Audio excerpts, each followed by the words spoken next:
Sir ఇప్పుడు తెలంగాణ రాష్ట్రంలో రేవంత్ సర్కార్ వచ్చిన తర్వాత 1 ఇయర్ కంప్లీట్ చేసుకోబోతోంది. In just few days.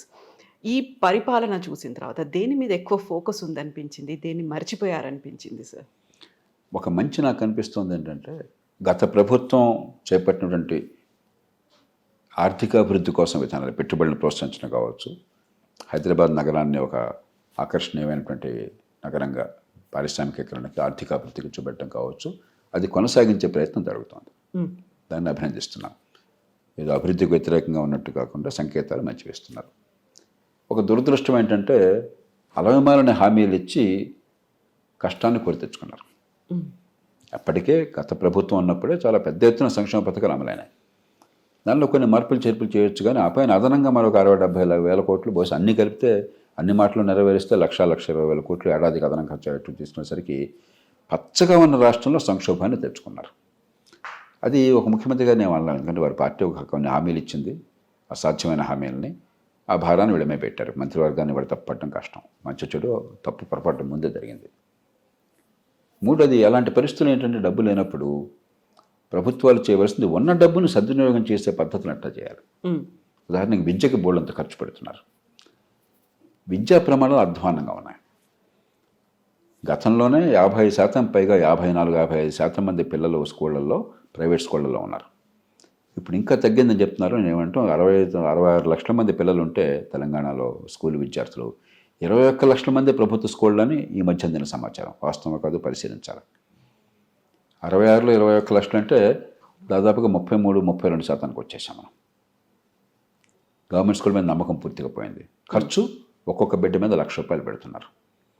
కాబట్టి మీరు చూడాల్సిన మొట్టమొదటి ప్రాధాన్యత ఏంటంటే, ఇంతంత ఖర్చు పెడుతున్నాడు, అదనంగా డబ్బులు ఖర్చు పెట్టక్కర్లా.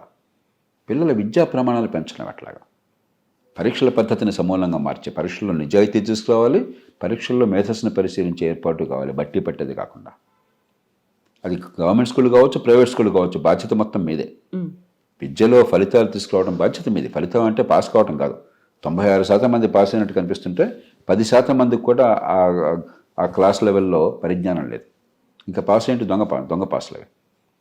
ఈ ప్రభుత్వం లెక్కలు చెప్తాను. నేషనల్ అచీవ్మెంట్ సర్వేలో గణితంలో కానీ సైన్స్లో కానీ 10-12% మందికి ఆ స్థాయికి తగ్గటువంటి పరిజ్ఞానం ఉన్నది. పాస్ అయ్యి 96%. మరి ఈ మధ్యన 85% ఏమవుతుంది? ఎందుకుంది అది అంతరం? దాన్ని పూరించే బాధ్యత ప్రభుత్వానికి. దీనిలో డబ్బులు ఖర్చు అక్కర్లా, పద్ధతుల్ని మార్చాలి. అలా కాకుండా ఎట్లా ప్రతి ఓట్ల మీదే మనం దృష్టి పెట్టి 11,000 మంది టీచర్లు రిక్రూట్ చేశాను అని ప్రచారం చేసుకుంటున్నారు. అసలు అంతమంది టీచర్లు అక్కర్లా. తెలంగాణలో విద్యార్థుల సంఖ్య ఏడాదికి తగ్గుతోంది. ఎందుకంటే జనాభా అదుపులోకి వచ్చి ఆ 14-15 ఏళ్ల లోపల ఉన్న పిల్లల సంఖ్య తగ్గిపోతుంది సమాజంలో. మంచిది అది. అలాంటప్పుడు నేను టీచర్లు ఎక్కువ ఎందుకు? ఇప్పటికే టీచర్లు మన పిల్లలకు సరిపడినంత మంది ఉన్నారు. 14-15 మంది పిల్లలకు ఒక టీచర్ ఉన్నప్పుడు అదనంగా టీచర్లు పెట్టడం ఇంత పెద్ద అంశంగా తీసుకొచ్చి ఇంత పెద్ద యాడ్స్ చేసుకున్నారని చెప్పండి. మీకు పరిపాలన మీద ఏంటి దృష్టి ఉంది? ఎన్నికల్లో ఓట్లు, దానికోసం ప్రజలు మభ్యపెట్టి గవర్నమెంట్ ఉద్యోగాలే పరిష్కారం అనే భావాన్ని చూపెట్టడం, ఫలితాలు రావు మళ్ళీ పిల్లలకి. విద్యారంగం అన్నది సామాన్యుల పిల్లలకి మంచి విద్య అందించడం కోసం, అంతేగాని కొంతమంది యువతకు ఉద్యోగాలు ఇచ్చి పని చేయకుండా కూర్చోబెట్టడం కోసం కాదు. ఏ రంగమైనా కూడా ఈ మౌలికమైన విషయంలో దృష్టిలో పెట్టాలి. అది కనుక చేసి ఆర్థిక క్రమశిక్షణ పాటించినట్లయితే ఉన్న యంత్రాంగాన్ని ఉపయోగించుకుని ఫలితాలు తీసుకురావడం, ఖర్చు పెట్టడం అంతనే కాదు, ఫలితాలు. మూడోది, ఈ ఆడంబరాలకు పోకుండా పొదుపరితనం పాటించడం. మీకు మూసి ప్రక్షాళన అన్నారు, సంతోషం. 1,50,000 కోట్లు అన్న మాట వచ్చింది. నా గుండె బేజారైపోయింది. చైనాలో, ప్రపంచంలో అమెరికాకి దీటైన ఆర్థిక వ్యవస్థ, మనకు 5 రెట్లు ఉన్న ఆర్థిక వ్యవస్థ, చైనా దేశం మొత్తాన్ని ప్రభావితం చేసింది 3 Gorges ప్రాజెక్ట్. ఆ ప్రాజెక్టుకి అయిన ఖర్చు ఎంత ఉందో అంత మీరు ఒక చిన్ని రాష్ట్రంలో, ఒక పేద దేశంలో, చిన్ని రాష్ట్రంలో, ఒక నగరంలో, ఒక ప్రాంతంలో అంత ఖర్చు పెడతామని మాట్లాడుతున్నారు. సై మనకు అర్థం ఉందేమన్నా? అమెరికా లాంటి దేశం కూడా ఒక $20-30 బిలియన్ ఒక ప్రాజెక్టు ఖర్చు పెడతామంటే 100 సార్లు ఆలోచిస్తారు. మనకి డబ్బు అనేది లెక్క లేకుండా ఎక్కడో గాలిలోంచి వస్తుంది, ఒక కల్పవృక్షం ఉంది, కామధేను ఉందంటే ప్రవర్తిస్తున్నాం. గతంలో మీకు చేవెళ్ల ప్రాణహిత కావచ్చు, తర్వాత మార్చినటువంటి కాళేశ్వరం కావచ్చు, మరొకటి కావచ్చు, ఆనాడు కూడా ఇదే మాట చెప్పాను. అభివృద్ధి అన్నది ఊరికే నినాదం ఇచ్చే డబ్బు ఖర్చు పెట్టడం కాదు, పెట్టే ఖర్చు వచ్చే ఫలితం. ఎందుకంటే భారం అంతా ప్రజల మీద పడుతుంది. డబ్బులు కట్టాల్సిన వాళ్ళు ఎవరు? దీనివల్ల ఏమవుతుంది? డబ్బులు లేకుండా చేసుకోవడం చేత ఫీ రీఎంబర్స్మెంట్ ఎవరినైనా అడగండి మీరు తెలంగాణలో, డబ్బులు ఇవ్వట్లా. అదేమంటే గవర్నమెంట్ బేరాలు ఆడుతుందట, పాత బకాయిలను వదిలేసేయండి, మిగతాది మన బేరానికి వద్దామని చెప్పని. అట్లాగే ఆరోగ్యశ్రీ చెల్లింపులు సరిగ్గా సకాలంలో పెట్టలా. కనుక్కోండి మీరు ఒకసారి, నిజమో కాదో ప్రేక్షకులకు తెలుస్తుంది. నాకు కనుక సమాచారం సరిగ్గా అందకపోతే కరెక్ట్ చేసుకుందాం. కానీ డబ్బులు అందట్లా. అంటే ఉన్న సంక్షేమ పథకాల డబ్బులు వెళ్ళటల్లా. జీతాలకు గగనంగా ఉంది ఈ మధ్యకాలంలో. తెలంగాణ రాష్ట్రం ఏర్పడినప్పుడు దేశం మొత్తంలో అతి ఎక్కువ మిగిలిన రాష్ట్రం ఇది. ఎందుకంటే ఒక తరగని కానీ హైదరాబాద్ నగరం, మహానగరం ఒక చిన్న రాష్ట్రానికి సొంత ఆస్తి అయ్యేసరికి ఈ రాష్ట్రానికి చాలా మేలు చేకూరింది. ఆ మొత్తాన్ని మీరు వృధా చేసుకున్నారు. ఎట్లాగా? ఇప్పటికైనా మేలుకోకపోతే ఎట్లాగా? కాబట్టి ఆర్థిక క్రమశిక్షణ, ఉన్న డబ్బులతో ఫలితాలను ఎక్కువ తీసుకొచ్చే ఏర్పాటు, ఇంకా డబ్బులు ఎక్కువ ఖర్చు పెట్టడం కాకుండా పెట్టే ఖర్చుతో ఫలితం వచ్చేట్టు ఏర్పాటు చేయటం, ఈ రెంటి మీద దృష్టి పెట్టినట్టయితే రాష్ట్ర భవిష్యత్తు బాగుంటుంది. సార్, మీరు అన్నట్టుగా ఇప్పుడు ఆర్థిక క్రమశిక్షణ అనేది లేకపోవడం అనేది ఇప్పుడు ప్రాజెక్టుల మీద ఎక్కువ ఫోకస్ పెడుతున్నట్టుగా అనిపిస్తోంది. మూసీతో పాటుగా అక్కడ బాపు ఘాట్లో బాపు ఐడియాలజీ సెంటర్, అతిపెద్ద విగ్రహాన్ని ఏర్పాటు చేస్తాము అనేది, 4th సిటీని ఏర్పాటు చేస్తాము, అక్కడ క్లస్టర్లు ఏర్పాటు అవుతాయి. ఇవన్నిటితో పాటుగా వాళ్ళు ఇచ్చినటువంటి హామీలు కూడా ఉన్నాయి. దళిత బంధు కావచ్చు, లేకుంటే రైతు రుణమాఫీ, రైతు బంధు, ఇలాంటివన్నీ కూడా ఉన్నాయి. అందరూ ఎదురు చూస్తున్నటువంటి హామీల అమలు అనేది ఎన్ని మార్క్స్ వేస్తారు సార్ ఓవరాల్గా? ఎలక్షన్ కాగానే నేను బహిరంగంగా చెప్పాను, అసాధ్యమైన హామీలు ఇచ్చారు, జరిగిందో జరిగిపోయింది. కొత్త ప్రభుత్వం చిత్తశుద్ధితో, అంచెనిష్ఠూరం కంటే ఆదినిష్ఠూరం మేలు. ఇదిగో డబ్బులు ఇవి, కొన్ని తెలుసో తెలియకో మేము హామీలు ఇచ్చాం, కొన్ని సాధ్యం, కొన్ని సాధ్యం కాదు. సంక్షేమం, అభివృద్ధి సమతూకం కావాలి. రాష్ట్ర భవిష్యత్తును గంగలో కలిపి తాత్కాలికంగా ఓట్ల కోసం డబ్బులు పంచిపెడితే ఉపయోగం లేదు. కాబట్టి ఇవి కొన్ని చేస్తాము, కొన్ని కొంచెం ఆలస్యం అవుతాయి. కానీ అంతకంటే ముఖ్యంగా ఆర్థికాభివృద్ధి కోసం ఇగో ఈ పనులు చేస్తాము అని ప్రజల ముందుకు వచ్చినట్టయితే అది సరైన పద్ధతి. కానీ తొందరపడి మాట ఇవ్వటము, మాట ఇచ్చాక నిజాన్ని చెప్పకపోవటము, చాలా విన్యాసాలు చేయటము, చివరికి ప్రజలు తిరస్కారానికి గురి కావటము ఎన్నో రాష్ట్రాల్లో చూస్తున్నాం మనం. రుణమాఫీ ఎందుకు మీరు ప్రకటించారు? ఎన్నిసార్లు రుణమాఫీలు జరిగినాయి? మీరు అప్పు చేసి ఈ రాష్ట్ర ప్రజల మీద అప్పుల భారం పెట్టి రుణమాఫీ చేస్తున్నారు.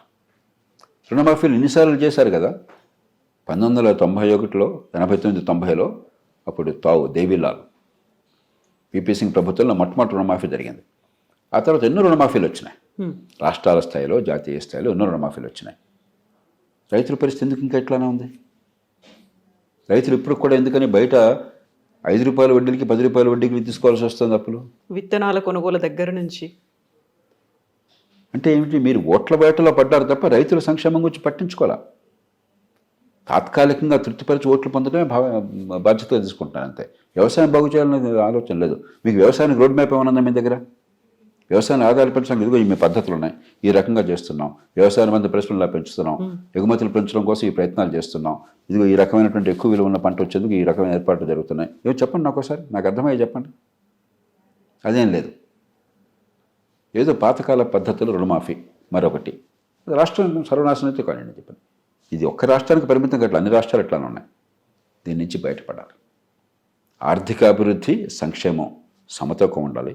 ప్రభుత్వం పెట్టే ఖర్చుతో ప్రజలకు మంచి సేవలు అందించాలి. ఖర్చు కనిపిస్తోంది, జీతభత్యాల కోసం 10,000 కోట్లు ఖర్చు అయిపోతుంది, కానీ ప్రజలకు సేవలు అందట్లా. మనకు తెలుసు ఏం జరుగుతుందో, ప్రతిరోజు తెలుసు. కాబట్టి పెట్టే ఖర్చుతో ఫలితాలు రావాలి. ప్రజలు పన్నులు కట్టేది ఒక కప్పంలాగా కాదు, ఉమ్మడి సేవలు అందుతాయని చెప్పని. మీరు రాచరికం కాదు, ప్రజాస్వామ్య ప్రభుత్వం. ప్రజల సమ్మతితో, ప్రజల పన్నులతో మీరున్నారు అక్కడ. ప్రజలకు జవాబుదారీగా ఉండాలి. అది మర్చిపోయి రాచరికంలాగా ప్రవర్తిస్తుంటే ఖర్చు కల్పిస్తుంది, ఫలితం లేకపోతే ఎంతకాలం ప్రజలు సహిస్తారు? ఆ కోపం, కసి అంతా కూడా ఎక్కడో కనిపిస్తుంది. మీరు ఇందాక భూసేకరణ అన్నారు. అసలు ముందు ప్రభుత్వం అంటే విశ్వాసం సన్నగిలినప్పుడు, కోపం, కసి యంత్రాంగం మీద ఉన్నప్పుడు ఏదో రూపంలో కసి బయటపడుతుంది. దాని మూల కారణాల గురించి మనం ఆలోచించట్లా. ఏదో నడుపుతున్నాం, రథం నడుపుతున్నాం. ఇక అవినీతి గురించి నేను మాట్లాడను. 40 కోట్లు అసెంబ్లీ ఎన్నిక కోసం ఖర్చు పెట్టాక అవినీతి లేదని అనుకుంటే వాడు అమాయకుడు అవుతాడంతే. కాబట్టి మనం నిజాయితీగా పునరాలోచన చేయాలి. ఏం చేస్తున్నాం? ఏ పార్టీ అయినా సరే, ఏ రాష్ట్రమైనా సరే, ఏ ప్రభుత్వం అయినా సరే.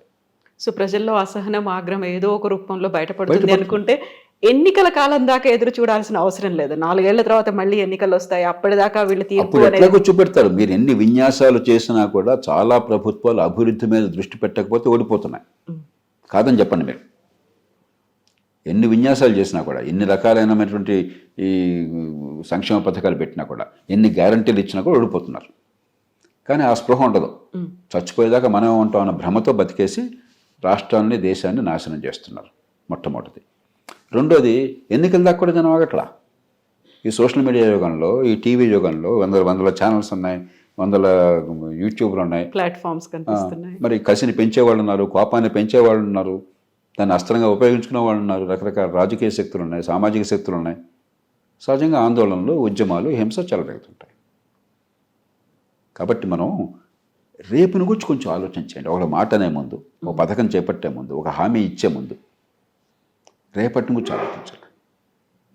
ఈ సమాజానికి మీ వల్ల మంచి చెడు ఆలోచించండి. అంతేగాని ఇప్పుడు పబ్బం గడుపుకుందాము, ఇవాళ ఓటు వస్తే చాలు, ఇవాళ నా మాట వస్తే చాలు, ఇవాళ ప్రచారం వస్తే చాలు, పేపర్లో హెడ్లైన్స్ వస్తే చాలు, రేపేమో చూసుకుందాం అనుకుంటే రేపు ఉన్నది పర్యవసానాన్ని అనుభవించాలి.